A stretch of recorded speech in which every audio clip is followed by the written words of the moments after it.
Good morning. I want to talk a little bit about staying steady in a storm. Have you been facing some storms? I've been asked to give a word for Paul Doherty, who is being honored this week in taking over Victory Christian School, and the school just wanted to put a word together for him that would honor him and thank him for just staying steady in the storm. And it was just so rich. I just thought I would share a little bit of it with you today. And it's personal to Paul, but I think in reality, all of us can relate to this. Staying steady in a storm is something that you learn to do with Jesus. And most of you know I love to sail. And staying steady with Jesus is learning how to depend on him and trust him in a storm. The most important part of a sailboat is the thing you don't see. It's the hull, and it's a 4,000-pound chunk of lead that hangs underneath your sailboat. And it's really the most important part, but it's the part that nobody sees.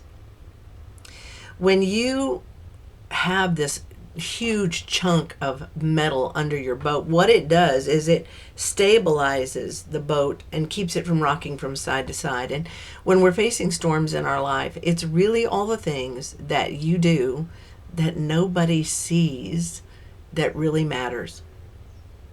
And in reality, that hull in your life is going to be your prayer life, your worship life, and the time that you spend in the Word, renewing your mind. Because the enemy, our greatest battles are often fought in between the ears, right?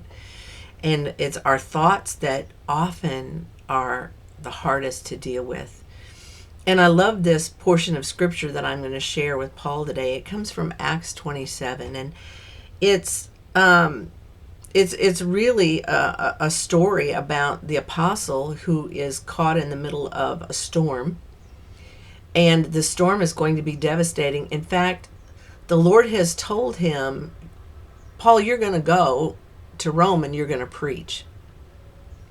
But right now there's this storm, and it's dark, and it's cloud cover, and it's night, and you can't see where you're going. Everything in naval aviation revolves around the stars and the constellations. That's how they found where to go, and that's how they learned to get direction on the seas was from the stars. But sometimes when there's storms, you can't see the stars.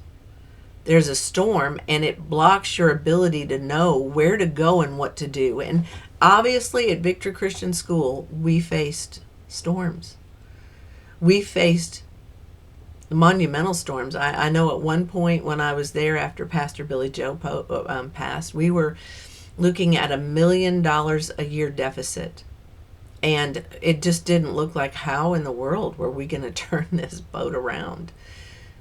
But the Apostle Paul had a word, and Paul, I believe he had a word too, and that was just stay steady. Just one thing at a time, one direction at a time, one decision at a time. You've got a promise, now hang on to it. In this chapter, there's people around Paul, and one of them is the guard who's protecting him, and the other one is the guy who's running the ship. And these two guys, they meant well, but they really gave Paul some bad advice. And I know, that we all have there's people that make decisions that we can't always control, right? And some bad advice was given. And they decided to move ahead, even though it didn't look good. And so in the middle of the storm here, they're trying to figure out what depth they're at. How close are they to the shore? They can't see anything. So they drop the ropes over to side to look at the depths to get confirmation and direction about where they're going. And they know that they're close to an island, and they know they're in a dangerous place. And so at this point, they decide to drop 4 anchors off the back end of this boat because they know the storm is going to blow and they're going to have to hold on. And sometimes it isn't the one anchor. One anchor, the boat can still be out of control. If you've ever been on a sailboat that's really out of control in the wind, it's terrifying because you're just not sure how you're going to get this thing back under control. It's being powered by the wind, and you can't control that. You can't. But what you can do is you can drop the anchors, and this is what they did. So today I want to talk about 4 anchors that I've watched you drop, Paul, and 4 anchors that have held you while you steadied the ship. Anyway, the first one is the immutability of God's word. God's word will withstand any storm. We stand on the word. Yes, we speak the word. We stick to what the word says. And Paul, I have watched you from the pulpit quote from books that were quite controversial at the time and were off. And you didn't do it, with a sense of arrogance, but you loved the body. And you wanted to warn them that this theology could really get you in trouble. And you so graciously and so lovingly gave the word. I knew what it was. I knew the name of the book. I knew the author. I knew what you were doing. And I have watched a generation of kids go through some serious deception because of something that was off. And I'm so thankful that through the storm, you stayed steady to what the word says. And you probably had people all around you trying to get you to compromise and take things in different directions. And you're like, no, you know what? We're going to stick to what we've always believed, and we're going to stick to what the word says. And we're not going to vary on that. And God honors that. And he has honored that. Because you're certainly in a better place now. The thing about it is, he knew he was going to survive. And you know, God, that Paul, that the kingdom is going to be established on earth. And God is going to continue to use you to train up the next generation. The next anchor is mercy. So many times at BCS, we have to teach and train and lovingly guide kids that make bad decisions. And we often find, and I often found, that the most ornery was the most anointed. Okay? And so how you teach and train and disciple is vital. I love evangelism and outreach, but really primarily what we do at BCS is discipleship. And discipleship takes time. It happens over a number of years. And it's something that you go over again and again and again.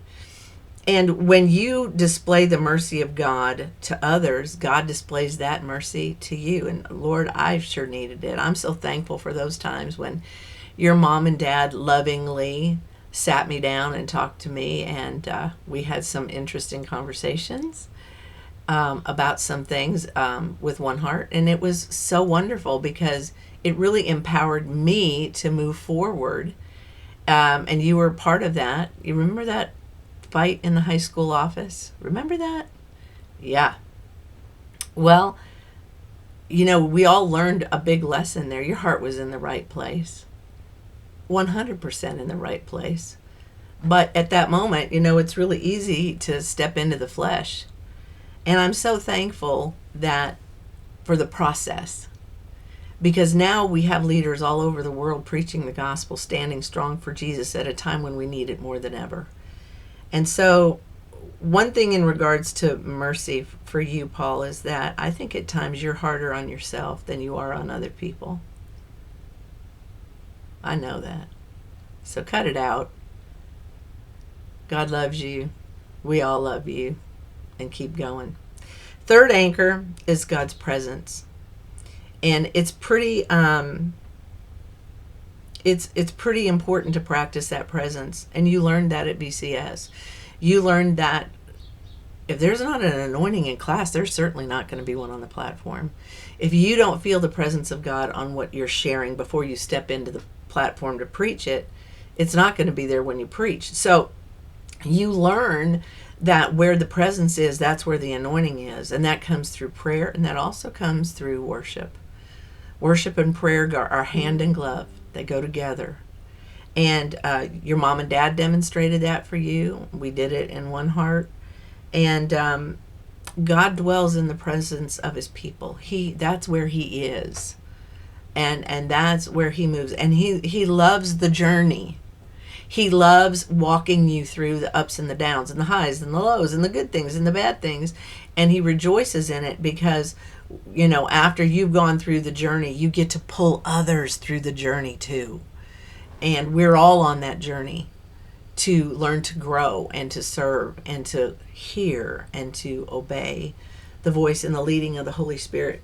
The last anchor, really, I think, is probably the one that I've wrestled with the most, and I'm sure it's the one that you've wrestled with the most as well, and that's the sovereignty of God. He's sovereign. He is. And yes, we pray, and yes, we speak, and yes, we stand, but there are just times where things happen that we just don't understand. Like, whoa, where did that come from? And, we certainly went through that as a staff with you when your daddy passed, because it was just like, this isn't real. Like, this isn't logical. Like, are you kidding me? There's tens of thousands of people praying here. But what you learn over time through trial and error is that in the midst of all of it, he's sovereign and he's got a plan. Now, we might not necessarily like the journey that plan is taking us on, but he's going to be glorified in it. And his will is going to be done in it. His kingdom is going to come in it. He's going to be glorified through it. And regardless, we've got to trust him. And I'm so thankful, Paul, that you've stayed steady. I know that probably running a school was not in your wheelhouse of things you really were excited about doing. Preaching, teaching, mentoring, worship, all those things. Heck yes. But a school? Really? Like, no. Chapel, sure. Missions, absolutely.